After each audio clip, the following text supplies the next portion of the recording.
안녕하세요. 승리한상 가족 여러분, 그리고 강성성경연구원 여러분. 오늘은 마태복음 69번째 강좌로 마태복음 12장 46절에서 50절 말씀을 영육 간의 참된 가족관계를 유지하자라는 제목으로 함께 말씀을 나누도록 하겠습니다. 승리한 삶은 박유일 목사님의 구속사로 조망한 성경 연속 강해집을 통해서 편집이 되어 있고요. 오늘 말씀까지 마태복음 12장 말씀까지는 마태복음 강해집 2권을 통해서 편집이 되어 있습니다. 다음 시간부터 나누는 13장부터는 마태복음 상권 내용으로 구성이 되어 있습니다. 자, 12장 마지막 말씀 우리 함께 묵상하도록 하겠습니다. 오늘 본문 말씀은 두 단락으로 나눠서 볼 것입니다. 첫 번째 단락은 46절에서 47절입니다. 이 단락에 대한 질문은 다음과 같습니다. 예수님의 가족들은 왜 예수님을 보러 왔나요? 이 부분에 대해서는 우리가 46절에 나타나 있지 않기 때문에 함께 묵상할 말씀을 통해서 확인해 보도록 하겠습니다. 자, 마가복음 3장 21절입니다. 예수의 친족들이 듣고 그를 붙들러 나오니 이는 그가 미쳤다 함이러라. 자, 이 부분에 대한 배경적인 부분을 살펴보기 위해서는 3장 내용을 좀 더 살펴보도록 하겠습니다. 바로 아래 기록되어 있습니다. 3장 6절과 22절입니다. 바리새인들이 나가서 곧 헤롯 당과 함께 어떻게 하여 예수를 죽일까 의논하니라. 이어서 22절입니다. 예루살렘에서 내려온 서기관들은 그가 바알세불이 집혔다 하며 또 귀신의 왕을 힘입어 귀신을 쫓아낸다 하니, 즉 지금 우리가 묵상했던 12장 말씀을 토대로 예수님이 지금 어떤 상황에 놓여 있냐면, 바리새인들이 헤롯 당과 함께 원래는 친하지도 않았던 이 양 당이 예수님을 죽이려고 논의하면서 계획을 짜고 있고, 서기관들은 내려와서 예수님이 바알세불을 힘입어서 귀신의 왕을 힘입어서 지금 귀신을 쫓아내고 있다. 즉 예수야말로 귀신의 앞잡이다, 귀신의 괴수다라고 얘기를 하고 있는 거예요.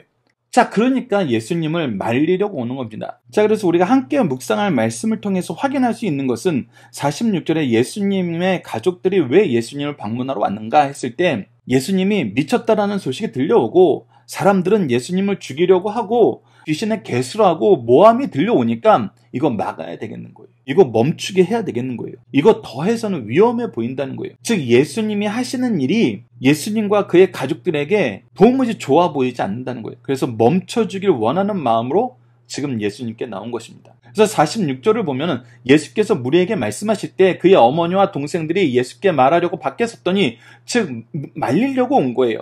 그래서 이 소식을 전해주는 사람이 있어요. 한 사람이 예수께 여짜오되 보소서 당신의 어머니와 동생들이 당신께 말하려고 밖에 서 있나이다 라고 얘기하고 있어요. 그래서 첫 번째 질문에 대한 대답은 예수님의 가족들은 왜 예수님을 보러 왔나요? 했을 때 예수님을 지금 말리러 왔어요. 예수님의 사역을 중단시키기 위해서 온 거예요. 근데 여러분들, 우리가 함께 묵상할 말씀을 아래 세 가지를 더 적어놨는데, 이 세 가지의 모습은 위에 두 가지의 모습하고는 좀 달라요. 자, 위에 두 가지는 예수님을 말리러 온 거예요. 예수님을 말리러 왔어요. 예수님이 이제 이 사역을 중단했으면 좋겠어요. 더 했다가는 위험해질 것 같아요. 그러니까 말리러 왔어요. 그런데 아래 세 개는 완전 다릅니다. 아래 세 개는 오히려 예수님을 더 지지해 주는 것 같아요. 자, 첫 번째가 요한복음 7장 3절로 5절입니다. 그 형제들이 예수께 이르되 당신이 행하시는 일을 제자들도 보게 여기를 떠나 유대로 가소서.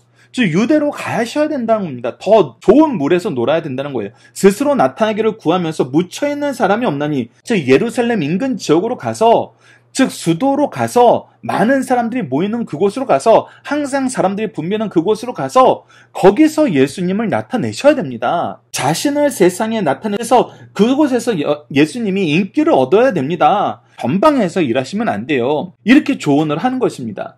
그런데 이것이 예수님을 붙들어주는 것 같고 예수님을 지지해주는 것 같지만, 이 부분에 대한 성경의 해석은 무엇이라고 하냐면, 이는 그 형제들까지도 예수를 믿지 아니하미로라.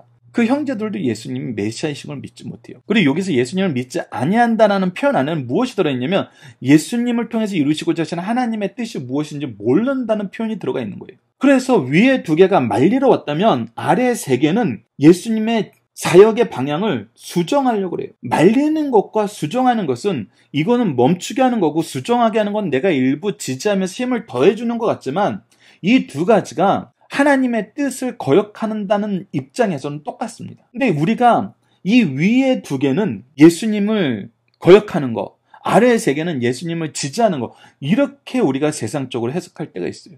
우리가 교회 일을 할 때도, 교회에서 선언되는 어떤 일을 볼 때도 우리가 그거는 안 돼 이렇게 얘기하는 사람이 있고, 그거 좋은데 이렇게 하는 게 어때 이렇게 얘기하는 사람이 있어요. 그냥 보면은 이 사람은 교회에서 하는 일을 항상 반대하는 사람이고, 이 사람은 교회에서 하는 일을 항상 지지하는 사람인 거다 라고 얘기할 수 있는데, 여러분 본질적으로 하나님의 뜻에서 어긋난 거라면 둘 다 잘못된 거예요. 즉 예수님의 주위의 형제들이 그 모습을 보여주고, 제자들도 그 모습을 보여줘요. 백성들도 그 모습을 보여줍니다. 우리가 요한복음 6장 15절에서는 백성들이 이 모습을 보여주는 걸 볼 수 있어요.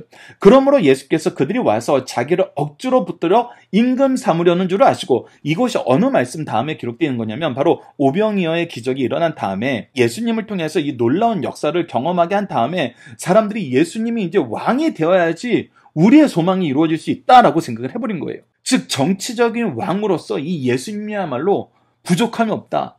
다친 사람이 있으면 고쳐줄 것이고, 배고픈 사람이 있으면 언제든지 음식을 내주실 것이다. 즉 예수님을 우리가 왕으로 모시면은 우리는 예수님을 통해서 무적 군대를 만들 수 있고 로마도 능히 이길 수 있을 것이다. 이런 생각을 하면서 예수님을 왕으로 삼으려고 합니다. 근데 그때 예수님께서 어떻게 하시어요? 우선 예수님의 제자들을 배에 태워서 갈릴리 반대편으로 가라 그러십니다. 즉 자기의 제자들이 이 분위기에 휩쓸리지 않도록 분리시켜요. 그리고 예수님도 산으로 떠나서 혼자서 기도하러 가셔서 이 군중들이 자기네들의 욕구를 예수님과 예수님의 제자들을 통해서 투영하려는 걸 막아요.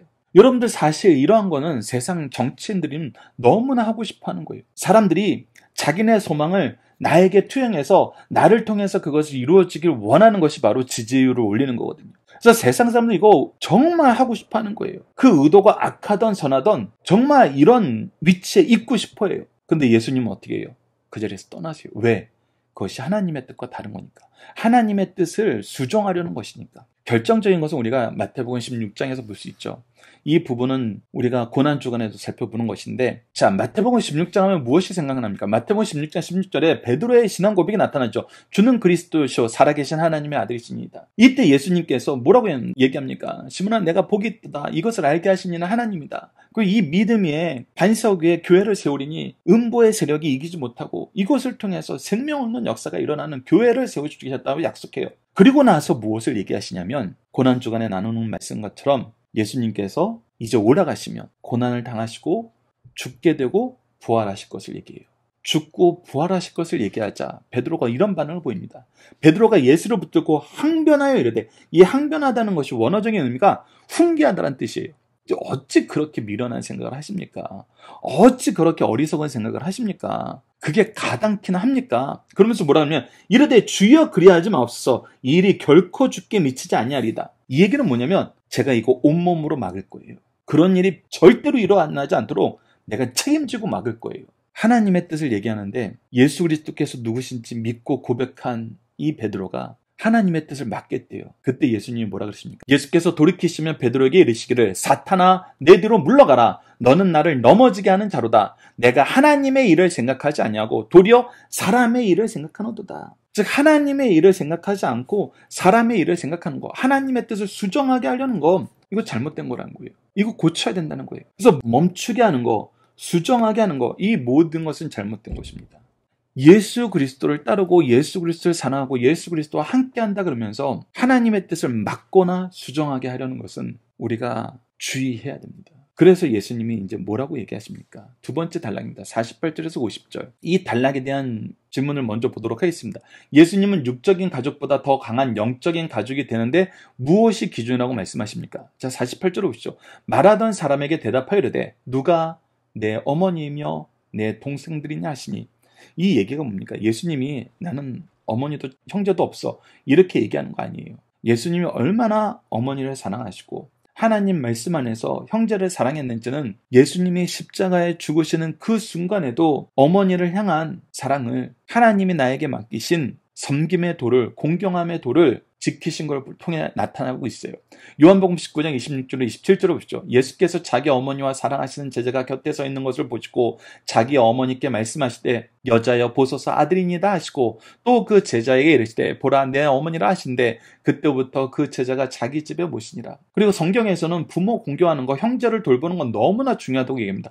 디모데전서 5장 8절입니다. 누구든지 자기 친족, 특히 자기 가족을 돌보지 아니하며 믿음을 배반한 자요 불신자보다 더 악한 자니라 라고 얘기하고 있어요. 그런데 예수님은 왜 이렇게 얘기하신 걸까요? 예수님은 왜 이렇게 얘기하신 거예요? 바로 하나님이 우리에게 주신 공동체의 의미를 너희들이 기억해야 된다는 거예요. 우리가 가족으로 하나님께서 함께하게 하신 이유가 무엇인가? 우리가 교회로 함께하게 하신 이유가 무엇인가? 라는 것을 봤을 때 지금 현재 예수님의 어머니와 동생들이 보여주는 모습은 하나님이 우리에게 가정을 주신 본뜻, 교회를 주신 본뜻에서 지금 멀어져 있다는 거예요. 그 부분을 우리가 고쳐야 된다는 거예요. 하나님의 뜻 안에서 하나 되지 않으면 혈육으로 함께 하신 것도 우리가 바로 지키지 못하고 바로 유지하지 못하고 바로 계승하지 못해요. 하나님의 뜻으로 함께 하지 않으면은 우리가 교회를 예수 그리스도께서 머리 대신 교회의 지체로서 우리를 하나 되게 하신 것을 유지하지도 못하고 그 뜻을 이루지도 못하고 그 모습을 계승해 나가지도 못해요. 그래서 예수님은 계속 말씀하시는 것입니다. 49절을 보십시오. 손을 내밀어 제자들을 가르쳐 이르시되 나의 어머니와 나의 동생들을 보라. 라고 얘기하면서 누가 나의 어머니고 나의 동생들인, 즉 하나님께서 우리가 가족으로 교회의 구성원으로 하나 되게 하신 뜻이 무엇인지를 가르쳐주는 것이 바로 50절입니다. 누구든지 하늘에 계신 내 아버지의 뜻대로 하는 자가 내 형제요 자매요 어머니니라 하시니라. 즉 우리 사이에 있는 하나님의 뜻이 중요한 거예요. 그래서 자녀는 항상 하나님의 뜻이 무엇인지 찾아야 되는데 어떤 뜻을 먼저 찾아야 되냐면 왜 나에게 이 부모님을 주셨나? 왜 이 부모님을 통해서 내가 이 땅에 태어나게 하셨나? 하나님이 이 과정에서 이 부모님을 주심으로 이루시고자 하시는 하나님의 뜻은 무엇인가? 이것은 교회에서도 마찬가지예요. 왜 이 목사님을 통해서 우리 교회를 세우게 하셨나? 이 목사님을 통해서 우리에게 주시고자 하시는 하나님의 뜻은 무엇인가? 나는 왜 이 교회의 성도로 하나님께서 인도하셨나? 더 나아가서 임직할 때는 더더욱 중요하죠. 하나님이 왜 나를 이곳에서 임직자로 세우셨는가? 이곳의 일꾼으로 세우셨는가? 교육자들은 더합니다. 왜 하나님께서 나에게 하나님의 말씀을 선포할 이 중요한 자를 주시고 황송하게도 목자라는 칭함을 얻게 하셨는가? 하나님의 뜻이 중요하다는 거예요. 그래서 우리는 항상 하나님의 뜻을 찾는 삶을 살아야 돼요. 부모도 그러죠. 왜 나에게 이 자녀를 주셨는가? 너무나 단호해져. 자녀는 하나님이 주신 기업이라 그랬어요. 그러면 하나님의 뜻이 있는 거예요. 하나님의 뜻이 있는 것입니다. 그래서 그 하나님의 뜻을 이루기 위해서 우리가 최선을 다해야 되는 거예요. 교회에서 성도를 대할 때에도, 제자를 대할 때에도, 우리가 세상에서 이웃을 대할 때에도, 이 나라를 대할 때에도 마찬가지예요. 왜 하나님께서 우리를 대한민국에서 태어나게 하셨는가? 왜 이 시대에 이 나라의 백성 삼으셨는가? 여기서 하나님이 계획하신 뜻은 무엇인가? 그래서 이 뜻 안에서 행할 때 하나님이 기뻐하시는 가정의 모습, 교회의 모습, 이 시민의 모습이 회복이 되는 것입니다. 왜? 하나님이 계획하신 건 반드시 이루어지고 하나님의 계획을 이루실 때는 우리에게 필요한 능력을 주시고 그 열매까지 책임져 주시기 때문입니다. 그래서 우리는 항상 하나님의 뜻을 볼 줄 알아야 돼요. 자, 마태복음 5장 48절을 보시죠. 그러므로 하늘에 계신 너희 아버지의 온전하심과 같이 너희도 온전하라. 하나님의 온전하심을 따라가야 된다는 거예요. 하나님이 세우신 계획과 하나님이 아름답게 하신 그 모습의 질서를 우리가 따라가야 된다는 거예요. 마태복음 6장 9절로 10절도 보십시오. 그러므로 너희는 이렇게 기도하라. 하늘에 계신 우리 아버지여 이름이 거룩히 여김을 받으시오며 나라가 임하시오며 뜻이 하늘에서 이루어진 것 같이 땅에서도 이루어진다. 하나님의 뜻이 우리를 통해서, 하나님의 자녀된 우리를 통해서, 하나님이 미리 주신 우리 가정을 통해서, 하나님이 먼저 세우신 이 교회를 통해서 이루어지도록 우리가, 우리 가문이, 우리 교회가 사용받게 하여 주시옵소서. 하나님의 뜻을 이 땅에 이루는데 우리를 사용하여 주소서. 이 기도를 할 때 이곳이 정말 하나님이 세우신 복된 가문, 하나님이 쓰시 기뻐하시는 복된 교회가 된다는 것입니다. 마태복음 18장 14절도 보십시다. 이와 같이 이 작은 자 중 하나라도 읽는 것은 하늘에 계신 너희 아버지의 뜻이 아니니라. 그래서 우리를 통해서 우리에게 맡기신 영혼, 우리가 돌봐야 된 영혼, 그들을 끝까지 책임지고 하나님의 뜻 안에서 양육하는 거, 그들의 연약함을 돕는 거, 이것을 이루는 것이 하나님의 뜻이거든요. 근데 사람들은 계속 어떤 모습으로 예수님께 나옵니까? 자기의 뜻을 이루기 위해서 나오죠. 자기의 모습을, 자기의 계획을 이루기 위해서 예수님에게만 나온다는 것입니다. 그래서 예수님이 자기의 계획에 동의하면 예수님이 예수님 된 거고, 예수님은 내 계획에 동의하지 않으면 예수님도 나하고 상관없는 사람이 돼버리는 게 정말 안타까운 상황이라는 것입니다. 계속해서 우리가 좀 더 함께 묵상할 말씀을 보도록 하겠습니다. 요한복음 6장 40절입니다. 내 아버지의 뜻은 아들을 보고 믿는 자마다 영생을 얻는 이것이니 마지막 날에 내가 이를 다시 살리리라 하시니라. 그래서 아버지의 뜻은 우리에게 영생을 주시기로 하신 그 영생의 은혜를 우리가 즐겁게 누리길 원하시는 거예요. 그리고 즐겁게 얻어 누린 사람들이 자기에게 맡겨진 영혼들에게 이 예수 그리스도를 증언함으로써 계속해서 이 열매를, 이 놀라운 은혜를 나눠주는 삶, 계승하는 삶, 함께하는 삶을 사는 거거든요. 계속해서 데살로니가 전서 4장 3절에서 8절 봅시다. 하나님의 뜻은 이것이니 너희의 거룩함이라 곧 음란을 버리고 각각 거룩함과 존귀함으로 자기 안에 대할 줄을 알고, 즉 우리가 모든 사람을 대하는데 거룩함으로 대한다는 건 뭐예요? 우리가 죄에 지지 말고 하나님의 기준으로, 하나님의 뜻으로 그 사람을 대하라는 거예요. 하나님을 모르는 이방인과 같이 생욕을 따르지 말고 이 일에 분수를 넘어서 형제를 해하지 말라. 이는 우리가 너희에게 미리 말하고 증언한 것과 같이 이 모든 일에 주께서 신원하여 주심이라. 하나님께서, 주님께서 이 모든 것을 갚아주세요. 그래서 우리는 우리 생각대로, 우리 뜻대로 하는 것이 아니라 하나님의 뜻대로 죄를 이기면서 하나님의 의의 길을 가는 것입니다. 하나님이 우리를 부르시면 부정하게 하심이 아니요, 우리 죄짓게 만들려고 우리 부르신 거 아니에요. 거룩하게 하심이니 그러므로 저버리는 자는 사람이 저버림이 아니요 너희에게 그의 성령을 주신 하나님을 저버립니다. 그래서 예수 그리스도를 통해서 우리에게 주신 그 길이 있는데, 하나님의 은혜의 역사가 있는데 그것을 우리가 거절한다는 거, 그 길을 따르지 않는다는 거, 그것은 하나님을 저버리는 정말 악한 일임을 기억해야 된다는 겁니다. 계속해서 데살로니가 전서 5장 16절로 18절을 봅시다. 그래서 우리의 삶이 어때야 된다는 겁니까? 항상 기뻐하라, 쉬지 말고 기도하라, 범사에 감사하라. 이것이 그리스도 예수 안에서 너희를 향하신 하나님의 뜻이니라. 마지막으로 베드로전서 3장 17절입니다. 선을 행함으로 고난받는 것이 하나님의 뜻일진데 악을 행함으로 고난받는 것보다 나으니라.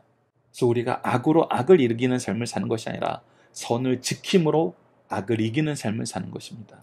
이것을 우리 삶의 규범으로 삼는 가정, 하나님의 뜻을 우리 교회의 가장 좋은 기준으로 삼는 성도, 이들이 바로 예수님의 가족이라는 것입니다. 영적인 가정됨이란 것입니다. 그리고 이것이 육적인 가정과 교회를 주신 본질적인 의미라는 것입니다. 그래서 우리가 가정의 원래 모습, 교회의 본질적인 모습을 지키지 못할 때에는 예수님의 형제로, 예수님의 가족으로 우리는 불릴 자격이 없다는 것입니다. 자, 두 번째 문제에 대한 대답을 한번 찾아봅시다. 예수님은 육적인 가족보다 더 강한 영적인 가족이 되는데 무엇이 기준이라고 말씀하고 있습니까? 하나님의 뜻입니다. 하나님의 방법이에요. 하나님의 뜻을 이루는 가정과 교회가 되어야 됩니다.